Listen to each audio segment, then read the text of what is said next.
Bien.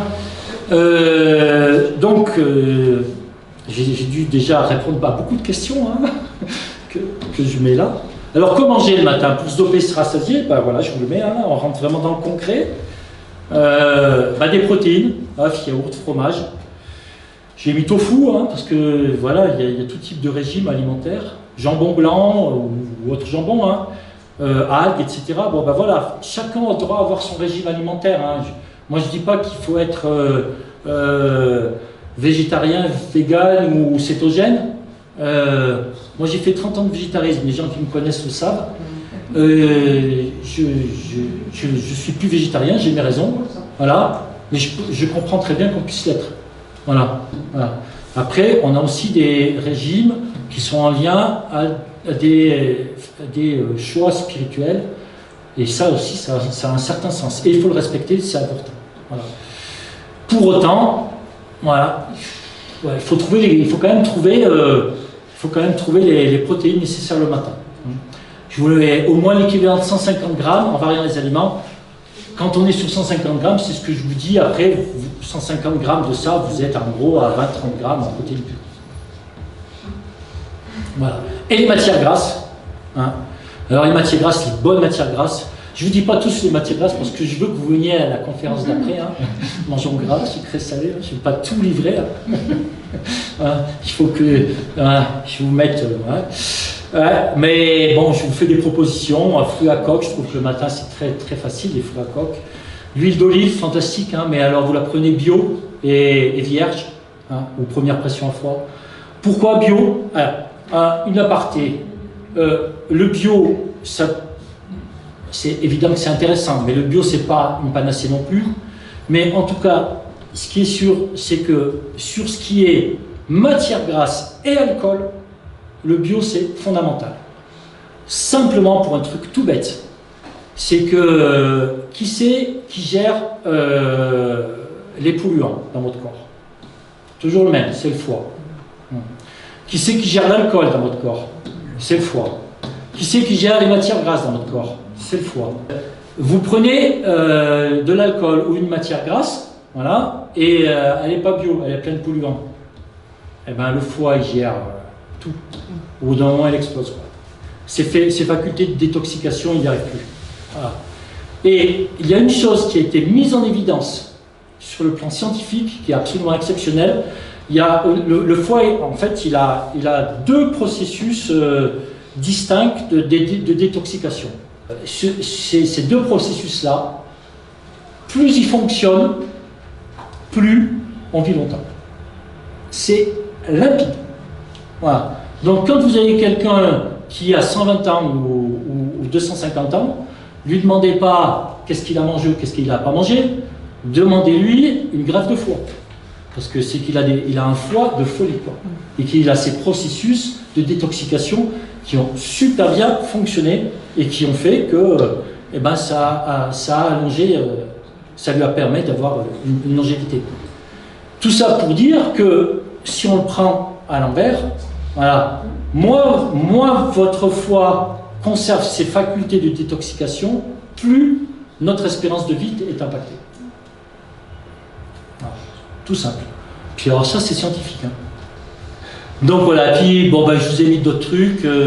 L'huile de colza, huile de coco. Alors voilà, colza, coco, il y a des nutritionnistes qui vont vous dire c'est bien, d'autres qui vont vous dire c'est pas bien. Bon, à partir du moment où vous exagérez pas, je pense qu'il n'y a pas de souci. Le beurre, c'est intéressant aussi. Alors pareil, il y a plusieurs qualités de beurre. Vous viendrez à la prochaine conférence. Hein. Avocat, le chocolat fort en cacao, oui, fort en cacao, parce que voilà, c'est dans le cacao qu'il y a des matières grasses. Et tout cela, pas besoin d'abondance, hein, voilà. Mais par contre, besoin de présence et de variété. L'huile d'olive, c'est extra comme aliment. C'est vraiment impressionnant, ce truc, quoi. Voilà, vous connaissez l'intérêt des fameux régimes méditerranéens ou crétois ou tout ça. Voilà. Entre autres, l'huile d'olive, de qualité, bio, première pression à froid, ou vierge. Boum. Voilà. Ce qui ne met pas le feu, ouais, j'ai dit beaucoup de choses. Hein. Donc, les pains au levain non raffinés. Rendez-vous sur mes hein, sur mes petites vidéos de la première conférence. Voilà. Pareil, les céréales complètes, sans ou pauvres en gluten, hein, je vous rappelle, pour éviter ce gluten inflammatoire qu'on a. Donc les céréales à gluten, c'est blé moderne, A comme avoine, S comme seigle, et O comme orge. Les autres céréales, il n'y a pas de gluten. Ceci étant, les blés anciens qui ne sont pas hybridés ont un gluten qui n'est pas inflammatoire. Et les pains au levain, si vous n'allez pas voir ma vidéo, sont des pains, même s'ils sont avec du blé classique, sont des pains dont une partie du gluten a été dégradée grâce justement au levain et à la fermentation du levain. Donc si en plus vous avez un pain au levain avec des blés anciens, là vous êtes tout bon. Par contre, si vous avez un pain de mie industriel blanc, dites pas que c'est moi qui vous ai dit de manger ça, parce que j'ai dit l'inverse.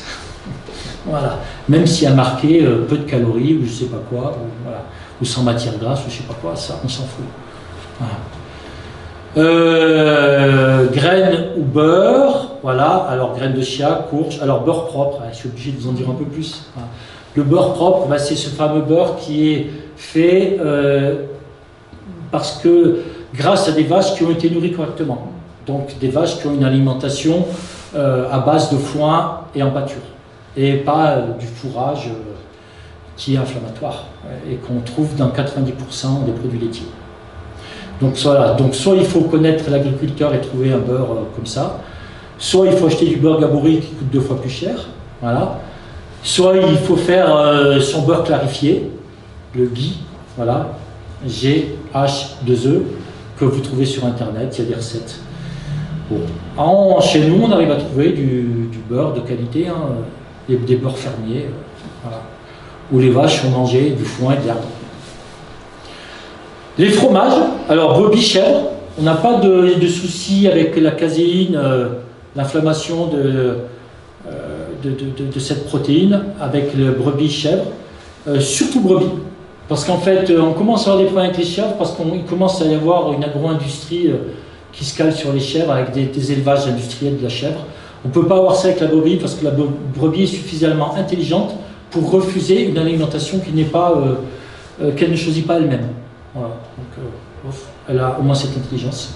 Donc du coup, la brebis, elle pâture, elle mange ce qu'elle veut, et du coup, elle mange correctement, sinon elle ne bouffe pas. Et puis, je vous ai mis comté, Beaufort, parmesan, simplement parce que le cahier des charges de ces 3 fromages-là, au moins ces 3, je suis allé vérifier sur Internet, hein, parce qu'on me l'avait dit, mais comme j'étais comme Saint Thomas, je suis allé voir. Dans le cahier des charges, c'est obligatoirement des bêtes qui ont pâturé et qui sont nourries au foin. Sinon, ils n'ont pas l'appellation comté, Beaufort ou parmesan. Bon, à savoir, ce n'est pas les fromages les moins mauvais. Ouais. Après, le gruyère suisse, ça peut le faire, mais il y a des dérogations. Le Saint-Nectaire, ça peut le faire aussi, mais il y a des dérogations. Alors là, tout va dépendre. La fourme. La fourme, laquelle? Des Saint-Jour, de Montbrison. Ouais. Et après, il va y avoir des fourmes qui vont être bien, parce qu'elles sont faites par des gens qui ont envie de faire leur métier comme il faut, et qui vont choisir leur lait, leur producteur et tout ça. Et puis il y a des fourmes industrielles. Et après, voilà, il faut chercher. Potentiellement, n'importe quel fromage doit être bon. Mais à l'origine, le lait vient d'où? Là où j'insiste par contre, attention, pas de margarine, même bio, même enrichi en oméga 3. Alors ça, bonjour les margarines, sur la puissance du marketing. Hein, voilà, faut pas manger du beurre, faut prendre des margarines, parce que le beurre ci, beurre ça, non. Je vous dis, arrêtez avec les margarines. Il n'y a rien de plus terrible comme aliment hyper transformé et surtout riche en acides gras trans. Alors là, c'est de la chimie. Donc en gros, les acides gras trans, je vous le fais court, c'est des trucs que l'organisme n'arrive pas à digérer. Donc c'est hyper inflammatoire. Voilà. Et après, très bien, vous allez trouver de la margarine bio, enrichie en oméga 3, Ouais, ben super, elle est bio, elle est enrichie en oméga 3. Les oméga 3, c'est très intéressant pour plein de choses. Vous verrez à la prochaine conférence. Et notamment, c'est censé être anti-inflammatoire, mais en même temps, c'est une matière grasse trans. Hein, parce que du coup, il n'y a pas de margarine sans matière grasse trans. Donc du coup, c'est n'importe quoi. Donc restez sur le beurre, s'il vous plaît. Si vous ne pouvez pas vous en passer, vaut mieux un beurre de base qu'une margarine bio enrichie. Alors, pas de céréales, alors j'ai mis une marque, hein, voilà. Pas de pain industriel, choses comme ça, je vous l'ai expliqué, c'est très inflammatoire parce que c'est industriel, parce qu'il y a du gluten inflammatoire, etc. Et parce que là, votre insuline, elle prend un grand coup, parce que de toute façon, une céréale ou un pain blanc, c'est au niveau glucidique, c'est le même effet que du sucre blanc hein, dans le sang, c'est pareil. Pouf. Vous prenez voilà, 200 grammes de pain, ça fait presque une baguette, hein. C'est quasiment comme si vous avez bouffé 200 grammes de sucre blanc, quoi. Quasiment. Mais c'est trop, quoi. Ouais. Ou alors il faut rouler avec le Hop, ce qui nourrit nos intestins, bah oui, les fruits entiers, parce qu'il y a des fibres. Parce qu'en plus, c'est anti-inflammatoire, on verra après. Bah, mais pas les jus de fruits, pas les smoothies. Parce que là, il n'y a plus les fibres, ou elles sont, dans les smoothies, elles sont trop endommagées. Voilà, parce qu'elles sont broyées, quoi. Et du coup, jus de fruits, ben... Alors, le jus de fruits, on est bien d'accord, c'est un aliment d'effort, pur. Donc, effectivement, quand vous êtes en train de courir, de marcher en montagne, faire du vélo, je ne sais pas quoi, vous prenez un jus de fruits. Mais c'est un aliment d'effort. C'est pire que du pur glucose, puisque c'est du pur fructose, voilà, le sucre des fruits. Et le fructose, ça a l'avantage, c'est que une fois que ça arrive dans le sang, ça n'a même pas besoin d'insuline pour aller au foie, ça y va direct. Il a son transporteur, voilà, c'est personnalisé. Donc, il faut savoir que on a de plus en plus de jeunes qui sont habitués au soda et tous ces trucs-là, qui ont développé une stéatose hépatique très tôt, 25-30 ans, parce qu'ils sont tout le temps en train de prendre des jus de fruits. Voilà. Donc stéatose hépatique, hein, c'est le foie qui est gras, comme les alcooliques, machin, tout ça. Et en fait, voilà, c'est le direct, c'est le fructose. Donc, le fructose, oui, très bien pour l'effort, hein, mais très mauvais pour la sédentarité. Les légumineuses, pour les intestins, c'est ce que je vous disais, beaucoup de fibres. Les légumineuses, en plus des fibres, on a beaucoup de légumineuses qui... Alors, il y a plusieurs types de fruits, de fibres et de prébiotiques, mais il y en a une qui est très intéressante, c'est le butyrate. C'est très présent dans les légumineuses. Et, comme son nom l'indique, c'est très présent dans le beurre. Le butyrate, ça vient de beurre. Voilà. Donc voilà, donc c'est super intéressant pour nos intestins et la qualité de notre flore intestinale. Voilà. Donc céréales et pain complet, pareil, produits laitiers, brebis, chèvres. Oui, parce que produits laitiers, brebis, chèvres, pour les intestins, vous avez dedans, alors c'est toujours de la chimie, notre corps c'est de la chimie. Il y a des acides gras à chaîne courte. Donc ceux qui aiment la chimie, vous irez voir. En tout cas, simplement, les acides gras à chaîne courte, c'est ce qui permet de fabriquer, entre autres, des prébiotiques par transformation chimique. Voilà. Donc, ça devient des prébiotiques aussi. Voilà. La chicorée aussi, excellent prébiotique. Voilà. Donc, si vous aimez la chicorée, n'hésitez pas. Parfait. Toc. Le vieillissement de nos cellules, comme je vous ai expliqué, voilà, hein, vieillir, on y aura tous droit, mais on n'est pas pressé. En tout cas, moi, je ne suis pas. Voilà. Des fois, je me rends compte que ça me rattrape. Mais... Donc, il y a des aliments qui sont antioxydants, donc qui permettent de lancer des processus chimiques dans notre corps qui sont des processus contre l'oxydation. Voilà. Et donc, comme ce fameux stress oxydatif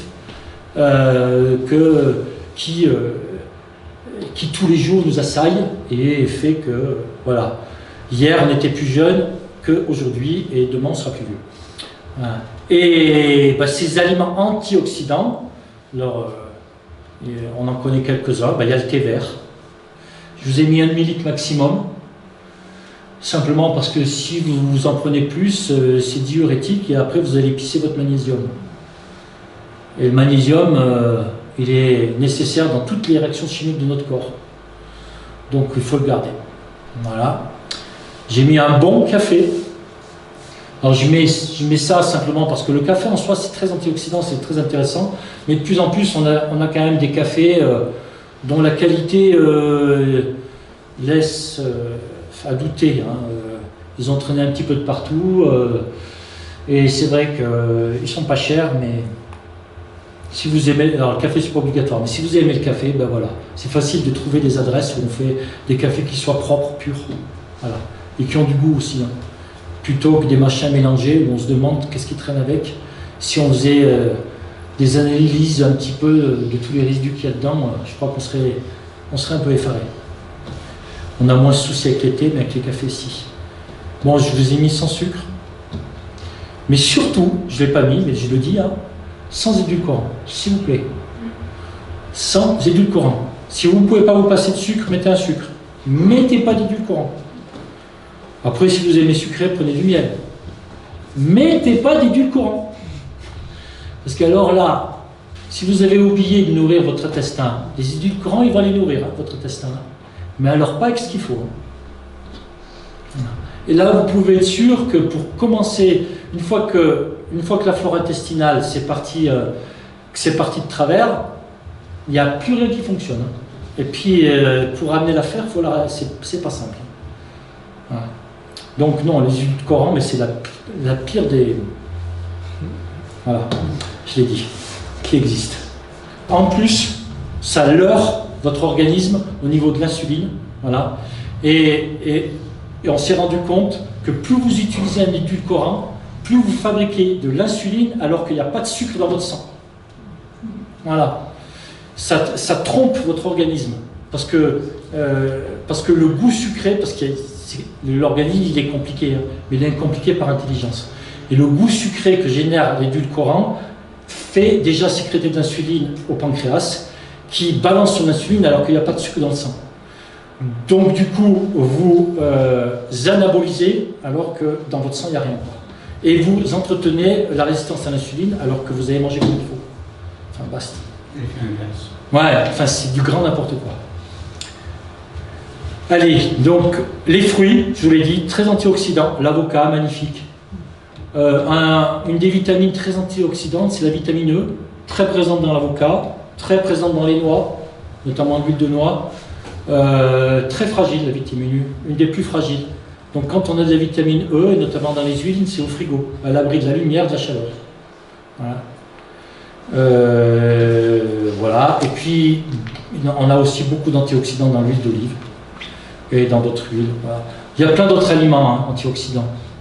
Sans trop rentrer dans le détail là. En fait, ça, je vous en parlerai beaucoup plus à la dernière conférence sur comment être sûr de grossir pendant l'été. Voilà, des antioxydants. Voilà, là, je me répète un petit peu, mais c'est toujours bien de réentendre. Parce qu'on apprend bien une fois qu'on a oublié 7 fois.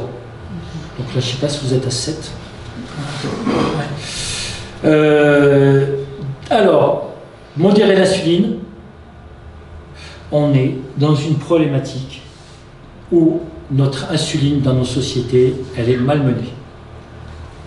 Et comme vous l'avez bien compris, ça commence avec le petit déjeuner. Voilà, qui sont des petits déjeuners où on lance l'insuline comme des fous, alors que c'est pas le moment. Donc modérer l'insuline, c'est essentiel. Voilà. Le matin, c'est pas le moment de faire monter l'insuline.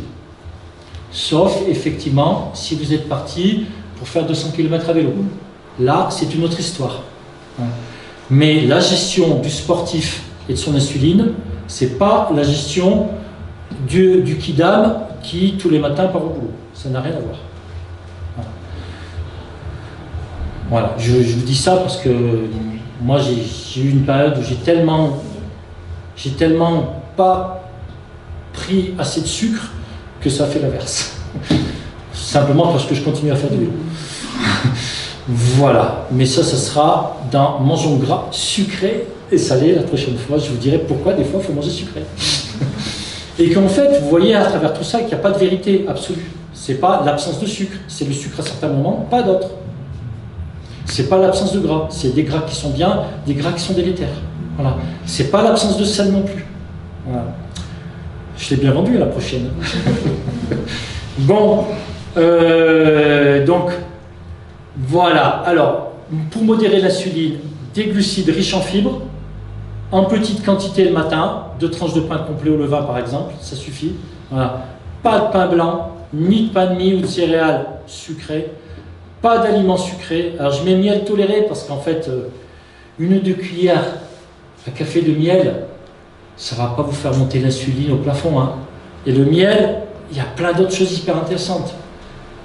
Mais c'est parce que c'est le miel. Voilà. Mais c'est sûr que le miel, ça ne se mange pas à la louche ni à la cuillère à soupe. Et pas de jus de fruits, je vous l'ai expliqué aussi. Voilà, et là, je vous le mets bien, boisson d'effort. Tchac! Là, je vous ai fait un petit tableau récapitulatif. J'ai eu une idée comme ça, c'était la nuit, vous savez, quand on se réveille tout à coup. Et puis je me dis, tiens, si je faisais un récapitulatif, ben voilà, je vous l'ai fait. Et le lendemain, voilà, je me lève, je fais le tableau. Puis après, je déjeune, comme ça, j'ai mes douceurs. Voilà. Et hop! Et enfin, c'était juste pour mettre en évidence certains aliments qui cochent beaucoup de choses, quoi. D'autres moins. Ah, c'est ce côté visuel.